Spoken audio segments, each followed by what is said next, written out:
ॐ नमः प्रणवार्थाय शुद्धज्ञानैकमूर्तये निर्मलाय प्रशान्ताय दक्षिणामूर्तये नमः।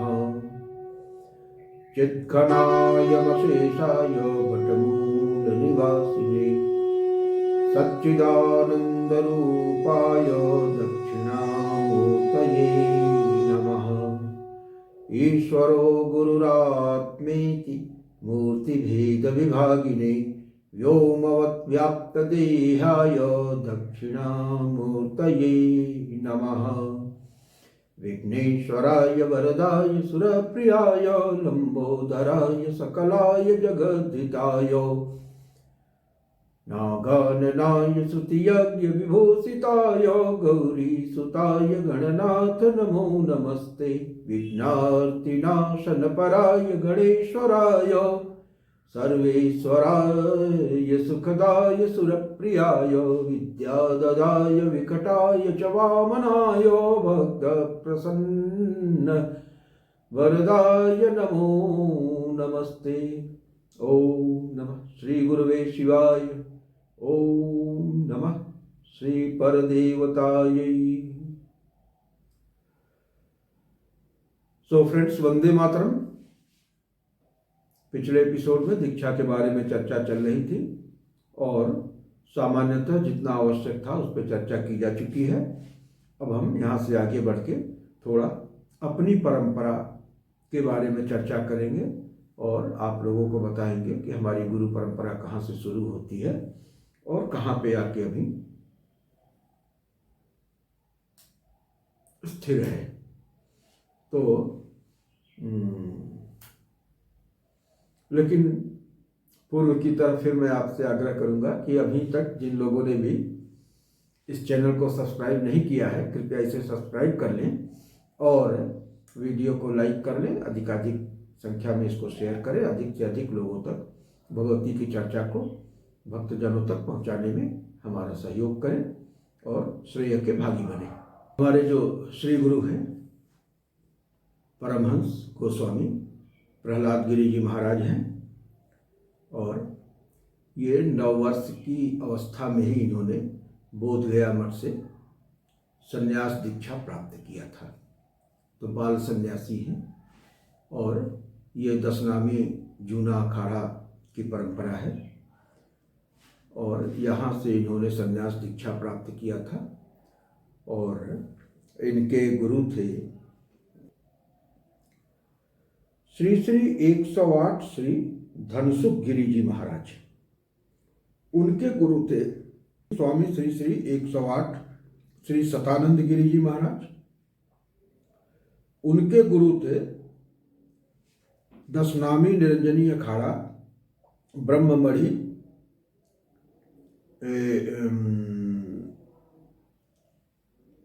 ये मढ़ी ट्रेडिशन जो चलता है नागा संप्रदाय में, वहाँ से चलता है, जो प्रारंभ होता है आदि शंकर से और आदि शंकर की परंपरा सदाशिव से जाके प्रारंभ होती है। तो सदाशिव होते हैं, आदि शंकर होते हैं और उसके बाद जो है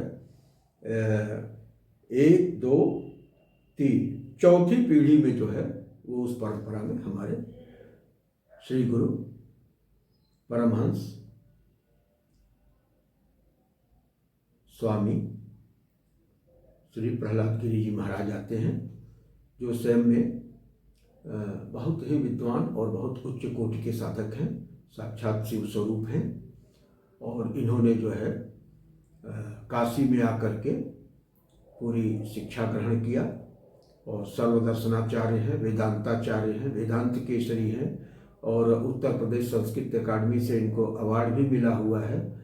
और श्री विद्या और 10 महाविद्या और गायत्री, इसके ऊपर इनके अलग अलग ग्रंथ हैं। तो एक श्री चक्र निरूपणम इनका ग्रंथ है, उसके बाद 10 महाविद्याओं पर अलग अलग 10 हैं और फिर गायत्री के ऊपर है। तो 12 तो ये इनके मूल ग्रंथ हैं जो अद्वितीय हैं अपने आप में। और जितना संक्षेप और सरली के ढंग से इन्होंने दर्शन को, उपासना को और सारे विधान को इन्होंने स्पष्ट किया है। मैंने प्रार्थना, अर्चना और दर्शन, ये तीनों ही भागों को इन्होंने उसमें समेकित किया है, ताकि ऐसा न हो कि किसी को खाली दर्शन का ज्ञान हो लेकिन व्यवहार में उपासना किस तरह से करना है उसकी विधा न जान मालूम हो, स्तुति प्रकरण क्या है, किस तरह से स्तुति करनी है वो नहीं मालूम हो, किस तरह से अर्चन करना है वो न मालूम हो। तो इन्होंने इन तीनों विधाओं को एकीकृत कर दिया है और उसके साथ ही उन्होंने पुस्तक में दीक्षा प्रकरण करके दीक्षा विधान भी दिया है और स्वदीक्षा प्रणाली का भी इन्होंने एक जो अद्भुत योगदान है इनका, वो स्वदीक्षा प्रणाली की अगर आपके अंदर उतना वेग आ गया है, उतना ज्ञान आ गया है, उतना सरेंडर आ गया है, तो आप गुरुपदिष्ट विधि जो पुस्तक में दी गई उससे स्वतः ही दीक्षित हो सकते हैं किसी शुभ दिनवार में। तो ये एक विशेष इनका योगदान है कि अब ये गुरु की तलाश के लिए भी जगह जगह दर दर भटकने की आवश्यकता नहीं है। तो इन्होंने और भी अन्य तमाम ग्रंथों का योग पे इन्होंने जो है वो टीका किया है, योग वार्तिक इनका है और वो षटचक्र पे इनका है और बहुत सारे ग्रंथों पे, मतलब टीकाएं और अनुवाद तो इन्होंने सैकड़ों किए हैं, लेकिन ये इनका मूल ग्रंथ है और अभी भी इनका अधिकांश समय साहित्य सृजन में ही जाता है ताकि साधकों को एक सरलीकृत और अति प्रभावशाली विधा मिल सके कि आज के युग में जो व्यस्त साधक हैं, जो सर्विस करने वाले हैं, परिवार वाले हैं, वो अपना सारा व्यवहार संपादित करते हुए अल्प समय निकाल करके, माने इस विधा में मुश्किल से 1 घंटा भी अगर आदमी निकाल पाता है तो 1 घंटा उसके लिए पर्याप्त है। बाकी इन्होंने चिंतन को आधार बना दिया है जिसमें क्रियात्मक उपासना की उतनी भूमिका नहीं है। 1 घंटे अगर रोज दे रहा है क्रियात्मक पक्ष के लिए तो उतना पर्याप्त है। बाकी चिंतन है, जो उसके पास समय बचता है आराम से जो खाली समय में वो चिंतन करे और इससे ही वो 1-2 साल के अंदर ही देखेगा कि उसके अंदर युगांतरकारी परिवर्तन घटित होना शुरू हो गए हैं, उसके इर्द गिर्द चमत्कार घटित होना शुरू हो गए हैं। तो ये हमारे गुरुदेव हैं। और एक बात और इनके अंदर बहुत विशेष है कि इन्होंने आगम और निगम दोनों परंपराओं में जो है दीक्षा प्राप्त किया है। तो निगम की शिक्षा तो उनकी शंकराचार्य वाली लाइन से चल रही है और आगम परंपरा में जब ये काशी में आए अध्ययन करने के लिए तो इनको आचार्य मिले जो कि एक अच्छे साधक भी थे। दर्शन केसरी गोपाल त्रिपाठी जी उनका नाम है और ये अध्यापन का कार्य करते थे, विश्वविद्यालय से संबंधित थे और बड़े ही दिग्गज विद्वान थे व्याकरण के और दर्शन के। और इनके गुरु जो थे वो महामहोपाध्याय श्री रामेश्वर शिव योगी जी। तो ये बहुत ही अद्भुत संत थे और ये भी विश्वविद्यालय में आगम विभाग में प्राध्यापक थे और कश्मीर शैविज्म के वो ईश्वराश्रम जो कश्मीर में है, जो अभिनव गुप्त वाली परंपरा आ रही है देवगिरी जी से शुरू होके और जिसमें कि लक्ष्मण देशिक और लक्ष्मण जू देव ये लोग हुए हैं। तो उस परंपरा से, उस कड़ी से ये जो है वो बाकायदा इनिशिएटेड थे और उनके साथ रह के वहाँ पे साधना करके और साधनात्मक अनुभवों के आधार पर इन्होंने अपनी पुस्तक भी लिखी है जो प्रत्यभिज्ञा दर्शन जो कश्मीर शैविज्म का है। तो उसमें इन्होंने पूर्णता प्रत्यभिज्ञा करके एक पुस्तक लिखा है और वो इतनी अद्भुत पुस्तक है, छोटे छोटे मात्र 100 श्लोक हैं और उसी पुस्तक पे इनको महामहोपाध्याय की उपाधि प्राप्त हुई थी। ये राष्ट्रपति पदक से सम्मानित भी किए गए थे। तो ऐसे विलक्षण गुरु परंपरा से हम लोग संबद्ध हैं जहाँ पर कि लक्ष्मण देशिकेंद्र, लक्ष्मण जू और अभिनव गुप्त और वो देवगिरी जी महाराज। तो देवगिरी जी महाराज को तो कश्मीर में शिव ही माना जाता था, साक्षात शिव माना जाता था उनको। तो उस परंपरा से जो है तो हमारी गुरु परंपरा बहुत ही मजबूत है और ये हमारे श्री गुरु श्री परमहंस गोस्वामी प्रहलाद गिरी जी महाराज ने हमको महाषोडशी की दीक्षा दिया है। और उसके पहले पंचदशी की दीक्षा यूं कहने एक संयोग की बात कि मेरी भी दीक्षा का विधान कुछ इसी तरह से है कि शांकर परंपरा में भी है और आगमिक परंपरा में भी है। तो महाषोडशी की दीक्षा हमको इनसे प्राप्त हुई है। और शांकर परंपरा से जो शंकराचार्य स्वामी अनंत श्री विभूषित स्वामी श्री स्वरूपानंद जी महाराज थे, तो पंचदशी की दीक्षा हमें उनसे प्राप्त हुई थी। और चूंकि वो स्वामी जी व्यस्त रहते थे, उनके कार्यक्रम और इतना विशाल शिष्य मंडल था कि उनके लिए संभव नहीं था कि शिष्यों की उंगली पकड़ के साथ साथ चलाएं।